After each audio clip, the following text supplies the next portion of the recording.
Benetti Motopanfilo is an attempt by the Italian ship manufacturer to recreate the styling and feel of yachts created in the 60s and 70s, but retaining all of the features and safety that modern technology can offer.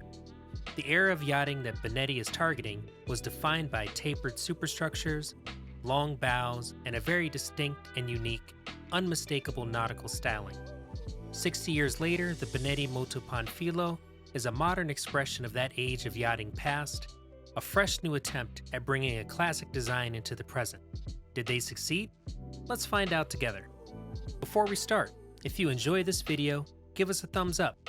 And if you love it, subscribe and ring the bell for more videos, just like this. And if you have any suggestions for future videos, be sure and let us know in the comments below. Now, I'm going to do my best with these Italian names, so bear with me. Vice President of the Azimut Benetti Group, Giovanna Vitelli, has said, quote, "The new 37-meter is inspired by the leading models of the 1960s and 70s and by the stylistic code of that era. She's the materialization of Benetti's glam heritage, but made to satisfy the tastes and needs of contemporary owners. The fiberglass and composite exterior was designed by Francisco Struglia in collaboration with Benetti.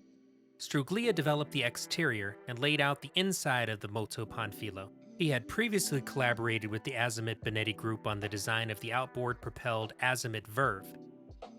In looking at previous classic Benettis for stylish inspiration, one of the features he referenced was the bronze fashion plates, recreated in splendid fashion on the Motopanfilo. In the past, this kind of styling would have been created from wood, so the bronze is an attractive and well thought out replacement. I think one of the things I like most about the exterior styling of this vessel is, apart from the rear sloping front windows, all other aspects of this yacht are sloped forward, drawing the eye forward as if inviting the viewer to travel with the passengers and crew to whatever destination they have set forth to.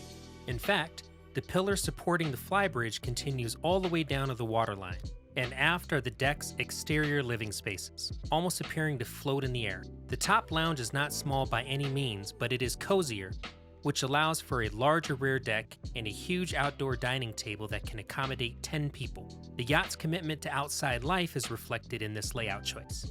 According to Struglia, quote, "We intended to maximize the outdoor living spaces. A second outdoor eating space with a huge round table and a lazy Susan, a feature that was unmistakably popular in furniture design in the 1970s, is located on the sun deck, which also features a bar, sun pads, and a forward deck lounge with spa tub. A small terrace located above the sun deck and in front of the radar arch is known as the observation deck. It is well suited for two visitors to relax on a plush sun pad and take in their surroundings, as it is completely encased in glass. In addition to the most recent domes and antenna forming an ultra-modern communication systems by E3 Systems, the radar arch continues the bronze detailing found on the superstructure.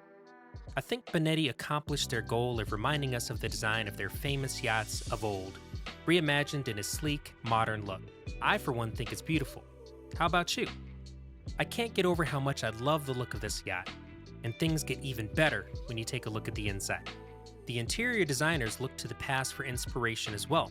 Claudio Lazzarini and Carl Pickering, an Australian and Italian design team who created the Rome-based Lazzarini Pickering Architetti in 1982, were entrusted with evoking the spirit of a time when nautical flair was dominant and a boat still felt like a boat.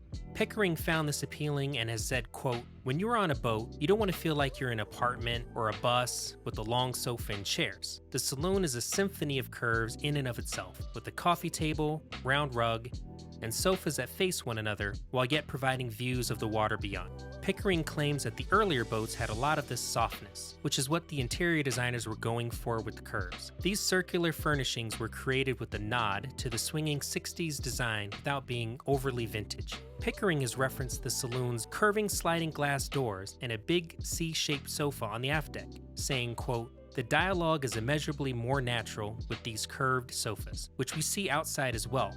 Additionally, it is a piece of Lazzarini Pickering's indoor-outdoor furniture collection. The yacht's designers placed a high value on the integration of the interior and outdoors, which is why even the main deck furniture is covered with outdoor fabric. In order to be able to come inside and cool off between swims on a hot day in the Mediterranean, Pickering advises owners to outfit the main deck saloon with outdoor textiles.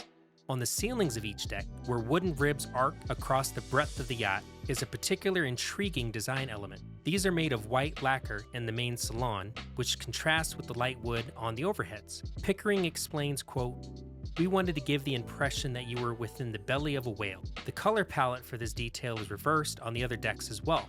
The overheads and whale ribs on the top and lower decks are made of white lacquer and light wood, respectively. In the main saloon, the ribs operate as a demarcation between the saloon and dining room, as well as between the main deck foyer and saloon. This architectural element also serves to divide up the space and frames each bulkhead. These ribs, according to Pickering, quote, "provide a rhythm and order to the spaces. We intended to convey that the bulkheads are curved, similar to how the Pantheon's columns are corrected optically."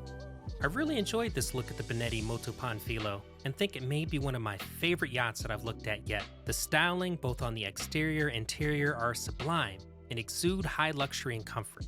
I don't know about you, but I would love to cruise the Mediterranean on board this yacht for a week or two. What about you? What did you think of the Benetti Motopanfilo? Let us know in the comments below. If you enjoyed this video, give us a thumbs up. And if you love it, subscribe and ring the bell for more videos just like this.